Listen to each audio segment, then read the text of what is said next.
Good morning students, welcome back to the class. Students, जिन बच्चों ने हमारा पिछला वीडियो देखा होगा, they all must be knowing that from the last video we have started doing the numericals of the chapter current electricity. So this is probably, I think it is the third lecture based on the numericals of current electricity. In between I have sent you few questions also, conceptual questions also, and after this video I'll be sending you once again a few conceptual questions from the topics on which we are doing the numericals today, that is Wheatstone bridge and internal resistance. In the last video we did numericals based on the combination of resistors, that is resistors in series and resistors in parallel. तो एक बात मैं आपको वहां पे बताना भूल गई थी कि जिस तरीके से हमने कॉम्बिनेशन ऑफ रेजिस्टर्स किया है, सेम उसी तरीके से हम कॉम्बिनेशन ऑफ कैपेसिटर्स भी करते हैं in the chapter electrostatics. The only difference is the formula. In series combination of resistors we use a formula, addition formula use करते हैं हम वहां पर. equivalent resistance in series दी जाती है R1 plus R2 से, जबकि कैपेसिटर्स में ये उल्टा हो जाता है. उसमें ये फॉर्मूला यूज होता है for the capacitors in parallel, और जो फॉर्मूला यहाँ पर रेजिस्टर्स इन पैरेलल के लिए यूज होता है, that is the reciprocal formula. वो फॉर्मूला यूज होता है कैपेसिटर्स के केस में in case of series combination of capacitors. ठीक है, और जो मैं आज आपको ये कराने जा रही हूँ, जैसे कि Wheatstone bridge, how to use the condition of Wheatstone bridge in solving these circuit problems based on the equivalent, based on how to find out the equivalent resistance or the current drawn in the circuit. Same यही चीजें जो हैं वो हम लोग capacitors के case में भी करते हैं. व्हीटस्टोन ब्रिज का फॉर्मूला, व्हीटस्टोन ब्रिज वाली कंडीशन वहां पर भी हम लोग अप्लाई करते हैं. तो let's start with the first problem, that is calculate the current drawn from the battery in the given network. I hope all of you must be knowing what is Wheatstone bridge. Wheatstone bridge आप लोगों ने already करा हुआ है, और उसमें condition क्या है Wheatstone bridge की, ये आपको 1 मार्क आंसर भी पूछा जाता है. Condition for balanced Wheatstone bridge. ठीक है, उसमें if P by Q is equal to R by S condition अगर हमारी फुलफिल हो जाए तो हम कहते हैं कि व्हीटस्टोन ब्रिज जो है दैट इज बैलेंस्ड. ठीक है, अब वो P by Q equal to R by S कैसे आता है वो आपने डेरिवेशन में किया हुआ है. मैं आपको ये न्यूमेरिकल के तौर पे आपको समझाऊंगी और इसी से आपको एक्सप्लेन करूंगी कि क्या कैसी कंडीशंस होती हैं. 2 तरह से ये क्वेश्चन पूछे जाते हैं. एक में ये हमारी P Q R S की वैल्यूज दी होती है और हमने देखना होता है कि अगर ये कंडीशन फुलफिल हो रही है तो yes it is a Wheatstone bridge. और फिर व्हीटस्टोन ब्रिज में क्या होता है कि जो ब्रिज वाला रेजिस्टेंस होता है, वहां ब्रिज वाली जो आर्म होती है उसमें करंट फ्लो नहीं करती, तो हम उसकी रेजिस्टेंस को नल एंड वॉइड करेंगे. तो लेट्स डू इट. ये मैं पॉइंट्स यहाँ पर आपको दे देती हूँ. दिस इज ABC, क्योंकि मैंने इस सर्किट को रीड्रॉ करना है. तो ये सर्किट इस तरीके से दिया होगा. बहुत सारे तरीकों से, 3-4 तरीके हैं जिससे कि व्हीटस्टोन ब्रिज वाला सर्किट जो है वो उन्होंने मोड़ा होता है. उसको हम लोगों ने रीड्रॉ करके उसको सिंप्लीफाइड व्हीटस्टोन ब्रिज नेटवर्क बनाना है. तो इसको बनाने का तरीका क्या है, देखो आपने एंड पॉइंट्स पकड़ लेने हैं. ये पकड़ा मैंने A पॉइंट. ठीक है, फिर A और B के बीच में कितनी रेजिस्टेंस है, देखो दिस इज 1 ओम. देन आपके पास आपने जो एंड पॉइंट पकड़ना है, क्योंकि अब यहां से आपके पास आ जाएगा ये पॉइंट A, और ये पॉइंट मैंने यहां बनाना है क्योंकि मैंने एंड पॉइंट बनाना है ना. तो ये पॉइंट मेरा आ गया D. तो B से D के पास कितनी है, 2 ओम. देन मैं यहां बनाऊंगी D से C, ये कितनी है मेरी, 4 ओम. एंड देन A से C भी आएगा, वो है 2 ओम. एंड C, B से C कितनी है, 5 ओम. जब आप एक बार सर्किट ड्रॉ करना शुरू हो जाएंगे तो आपको खुद ब खुद पता चल जाएगा कि ये सर्किट ड्रॉ करना कैसे कैसे इसको हम इजीली ड्रॉ कर सकते हैं. देखो आप सबसे पहले तो ये वाला आप लोग क्वेश्चन देखो, इसमें 1 2 4 2. ठीक है, ये जो 5 ओम वाली है ये बी और सी के बीच में लगी है, ये ब्रिज वाली है, ठीक है। एंड पॉइंट्स आपने ए लिए हैं, दूसरा एंड पॉइंट आपने डी लिया है। आपने नेटवर्क जब कंप्लीट करना है, ए और बी के बीच में 1 ओम लगी है, फिर बी से डी जाना है, बी और डी के बीच में 2 ओम लगा है, फिर डी से सी के बीच में 4 ओम लगा है, और सी से ए के बीच में 2 ओम लगा है। तो ऑटोमेटिकली वो पॉइंट आ जाएगा कि बी और सी के बीच में 5 ओम लगा है। सबसे पहले ऐसा क्वेश्चन करने से पहले आपने चेक करना है कि क्या P by Q is equal to R by S है। ये हमारा P होता है, ये Q, ये R और ये S। Yes, 1/2 is equal to 2/4 means 1/2 is equal to 1/2। Condition fulfil हो गई। तो इन द गिवन क्वेश्चन, अच्छा इसके बाद हमने इसको किसके साथ कनेक्ट किया हुआ है, मैं यहाँ भूल गई, 4 वोल्ट बैटरी के साथ, ठीक है। आफ्टर रीड्रॉइंग दिस डायग्राम हमने क्या देखा, इन द गिवन क्वेश्चन क्या है, P by Q is equal to R by S, therefore it is a balanced Wheatstone bridge। जब ये ब्रिज बैलेंस्ड है उस समय क्या कंडीशन होती है कि ये बी सी आर्म में कोई करंट फ्लो नहीं करती। ये आपने व्हीटस्टोन ब्रिज की जो डेरिवेशन इस कंडीशन की थी वहां पर भी आपने ये चीजें की थी कि when no current flows through this bridge, ये जो बी और सी के बीच में कोई करंट फ्लो नहीं करती, only then we are able to get this condition, ठीक है। तो it is a balanced Wheatstone bridge. It means, ये आप याद रखिएगा नेक्स्ट टाइम के लिए, no current flows in the arm BC. तो जब no current flows in the arm BC हो जाता तो ये वाली हमने ड्रॉ ही नहीं करनी। अगेन अब आप इसको अगेन रिड्रॉ कर सकते हैं। ये देखो,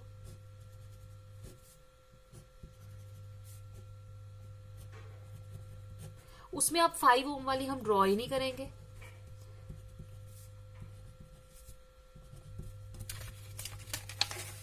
ओम वाली मैं ड्रॉ ही नहीं कर रही हूं, ठीक है। इसको अगेन ड्रॉ किया और ये हमारा एक सिंपल नेटवर्क यहां पर ड्रॉ हो गया, ठीक है।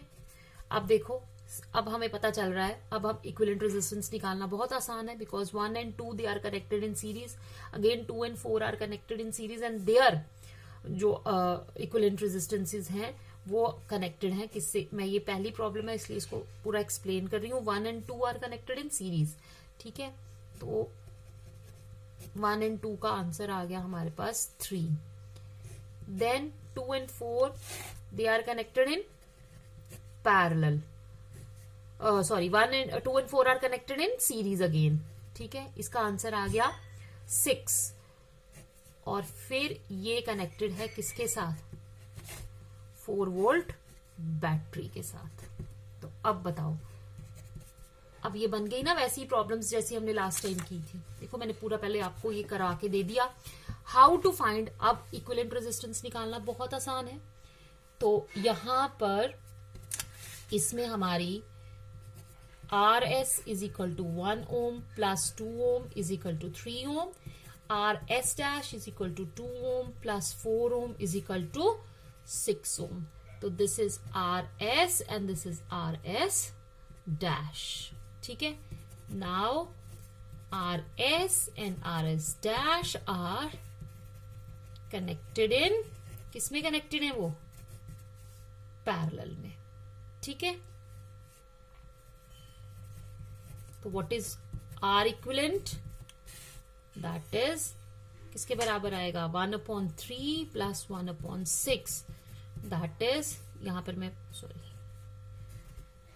लिखूंगी आप दिस एलसीएम 2 प्लस 1, ठीक है। 3/6 is equal to 1/2, it implies therefore R equivalent इसका रेसिप्रोकल हो जाएगा 2 ohms, ठीक है। नाउ V कितना है, it is given 4 volt and all of you know, we know हमें क्या निकालना है, current I is equal to V upon R, 4/2 and that is equal to 2 ampere. देखा कितना आसान है, 3 नंबर का क्वेश्चन ये आपको एग्जाम में आता है, लेकिन अगर आपको सारे स्टेप्स अच्छे से आते हैं तो ये करना बिल्कुल भी मुश्किल नहीं है। ठीक है, now let's move to the next question. देखो ये भी व्हीटस्टोन ब्रिज है, ये this is another form of drawing the Wheatstone bridge exams में, क्योंकि एग्जामिनर डायरेक्टली क्वेश्चन कभी देता है कभी नहीं देता, खासकर सीबीएसई पैटर्न में तो क्वेश्चंस, डायरेक्ट क्वेश्चंस बहुत कम पूछे जाते हैं। Most of the time the examiner ask you the simple questions but fabricated in a little bit complex way. ठीक है, तो ये कॉम्प्लेक्स भी नहीं है, जो बच्चे प्रैक्टिस करते हैं या जो लोग कॉम्पिटिटिव एग्जाम्स की तैयारी करते हैं उनके लिए तो ये बहुत नॉर्मल से क्वेश्चंस हैं। बट फर्स्ट टाइम अगर आप इस क्वेश्चन को देखोगे तो ये आपके लिए बहुत मुश्किल क्वेश्चन होगा। ठीक है, तो आप इस क्वेश्चन को देखिए क्या किया गया यहाँ पर।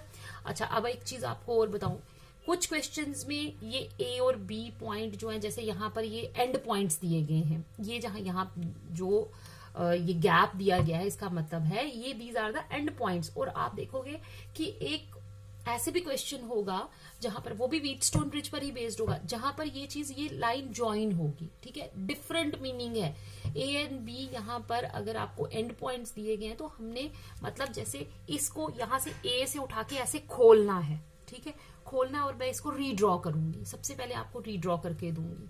तो आपके पास ये पॉइंट आ गया ए से क्या जुड़ा है, फिर देखो एफ, ए से क्या जुड़ा है एफ, एफ के साथ क्या जुड़ा है सबसे पहले सी,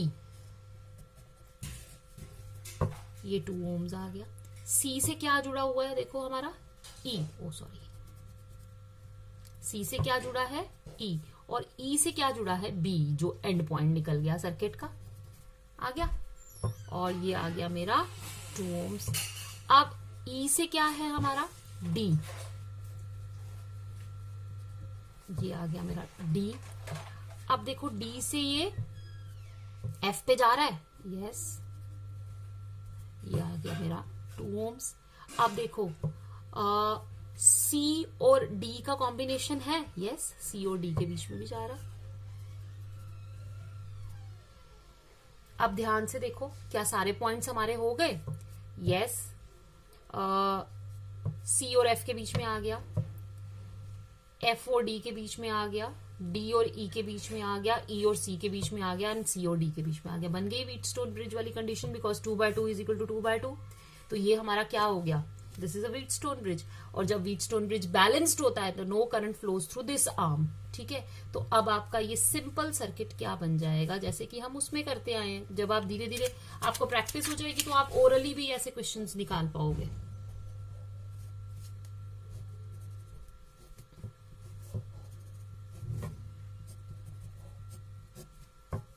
ये ए है, ये बी है, this is 2, this is 2, this is 2 and this is 2। अब पता चल गया ये क्या है, दोनों लगे हुए सीरीज। तो R S is equal to 2 + 2 is equal to 2 + 2 is equal to 4 ohm. R S dash is again 2 + 2 is equal to 4 ohm and 1/R equivalent, क्योंकि इन दोनों का जो आंसर आया आर एस वो, और इन दोनों का जो आंसर आया आर एस डैश, वो दोनों पैरेलल में लगे हैं। 1/4 + 1/4 it is 2/4, it is 1/2। Therefore R equivalent जो इस सर्किट की आएगी वो आएगी 2 ओम्स। ठीक है, अब क्या है, आपको पूछा इक्विवेलेंट ए और बी के बीच में magnitude of the currents flowing in the arms AFCB and AFDEB। हमने यहाँ पे नाम दे देने हैं, AFCEB एंड दिस इज D।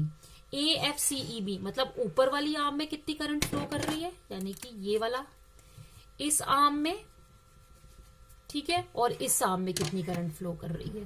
तो टोटल करंट कितनी फ्लो कर रही है, सबसे पहले हम लोग वो निकालेंगे। आपको पता है कि magnitudes of the current flowing in the arms this and this, और बैट पोटेंशियल दिया हमें 2 वोल्ट। देखो क्वेश्चन में पोटेंशियल ऑफ 2 वोल्ट दिया हुआ है, तो वोल्टेज पोटेंशियल डिफरेंस कितना है 2 वोल्ट्स। ठीक है, रेजिस्टेंस आर इक्विवेलेंट कितनी है 2 ओम्स। तो what is total current in the circuit,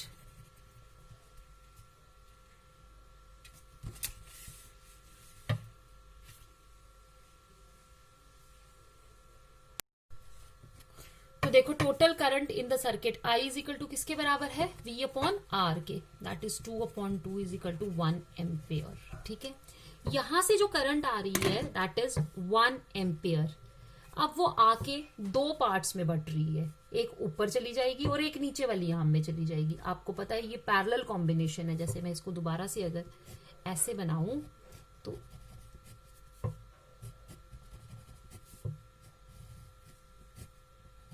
ठीक है, तो ये मेरा ये आ गया ACEB और ये आ गया मेरा AFD, ये AD और E, ये है, ये बन गया मेरा A, यहां से है ना A, ये F है, ये आ गया CE and this is my B। ठीक है, तो यहां पर आ गया AFDEB। समझ आ गया ना क्या हुआ है यहाँ पे, AFCEB और ये AFDEB। अब देखो इसमें क्या हो रहा है कि आपकी करंट जो है यहां से सेम करंट आ रही है 1 एम्पियर, लेकिन पैरेलल कॉम्बिनेशन है तो आधी करंट इधर चली जाएगी। बिकॉज आधी क्यों जाएगी, क्योंकि इन दोनों की रेजिस्टेंसेस क्या है, बराबर है। ये 4 ओम है, ये भी 4 ओम है, तो आधी करंट इधर चली जाएगी, आधी करंट इधर चली जाएगी। सो करंट्स इन द आर्म्स क्या है, AFCEB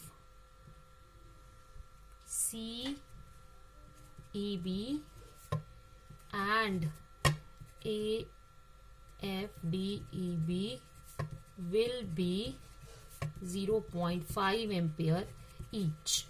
ठीक है, आप ऐसे भी निकाल सकते हैं बिकॉज ये देखो, अब अगर हमने अक्रॉस 2 वोल्ट बैटरी, दूसरा तरीका क्या है, 2 वोल्ट बैटरी के बीच में लगाया हुआ, ये दोनों पैरेलल में लगे हैं, इसके अक्रॉस भी 2 वोल्ट होगा, इसके अक्रॉस भी 2 वोल्ट होगा। तो अगर आप यहां से यहां ऊपर I1 निकालेंगे दैट विल बी 2/4। ठीक है, तो ये यही आएगा।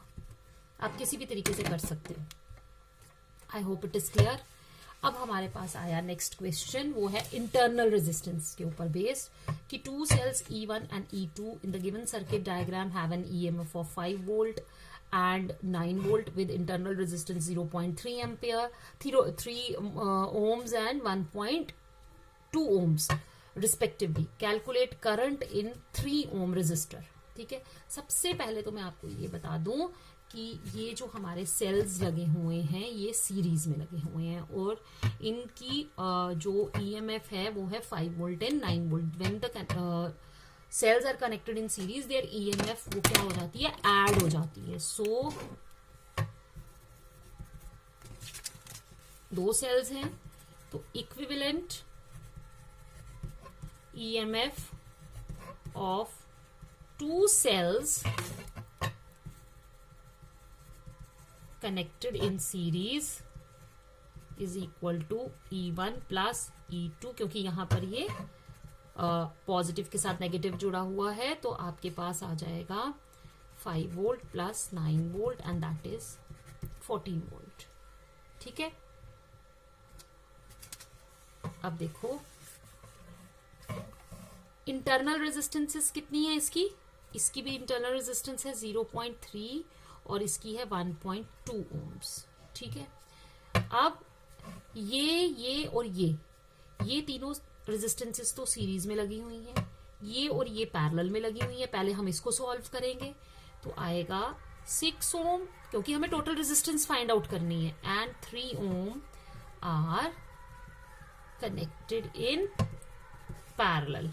ठीक है, therefore 1/RP is equal to 1/6 plus 1/3 and that is equal to 1 plus 2, that is 3/6 is equal to 1/2.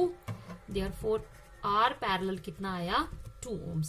अब देखो इन दोनों के बजाय हम ये 2 ohms की रेजिस्टेंस यहाँ पे कनेक्ट करेंगे। 2 ohms, 4.5, 0.3 और 1.2 सब कनेक्टेड है किसके अंदर, सीरीज में। तो total resistance of the circuit R will be equal to 0.3 plus 1.2 plus 4.5 and plus 3.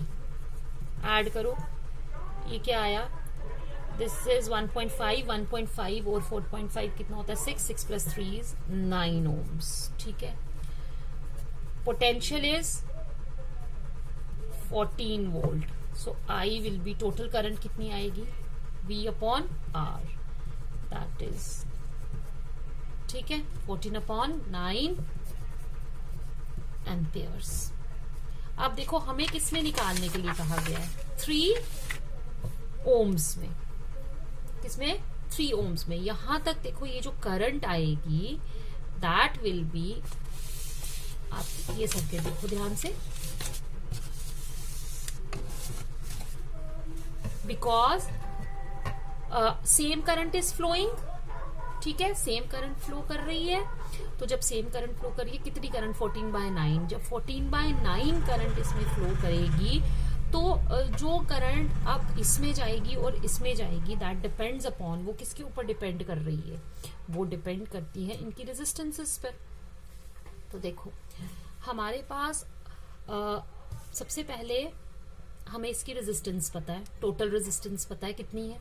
ठीक है, टोटल रेजिस्टेंस इसकी और इसकी कितनी थी, हमने निकाली अभी 2 ohms. ठीक है, 2 ohms निकल गई. अब क्योंकि ये यहां तक सर्किट सीरीज में है, यहां से ये दो चीजें किस में आ जाती हैं, पैरेलल में आ जाती हैं. तो अब हमें सबसे पहले यहाँ इनके बीच का पोटेंशियल डिफरेंस फाइंड आउट करना है. ठीक है, तो पोटेंशियल डिफरेंस फाइंड आउट करने के लिए हम यहाँ लिखेंगे potential difference across parallel circuit. वो आएगा V is equal to IR, और इसकी इक्विवेलेंट रेजिस्टेंस ये R पैरेलल वाली कितनी थी, सॉरी 3, कितना है 14/3 volts. ठीक है, V is equal to IR निकल गया. अब हमें पता है जो पोटेंशियल डिफरेंस इन इसके क्रॉस होगा वही इसके क्रॉस होगा. ठीक है, पोटेंशियल डिफरेंस पता है, और ये देखो जो इसके क्रॉस होगा, अब इन दो पॉइंट्स के बीच में मुझे पता चल गया ना, तो दोनों ये किस में लगे हैं, पैरेलल में. तो जो इसके क्रॉस होगा वही इसके क्रॉस होगा. तो 14/3 जो है वही किसके क्रॉस होगा, 3 वाले में. तो बताओ अब इसके क्रॉस आपकी करंट कितनी फ्लो करेगी. तो current in 3 ohm resistor is equal to I dash is equal to V upon R.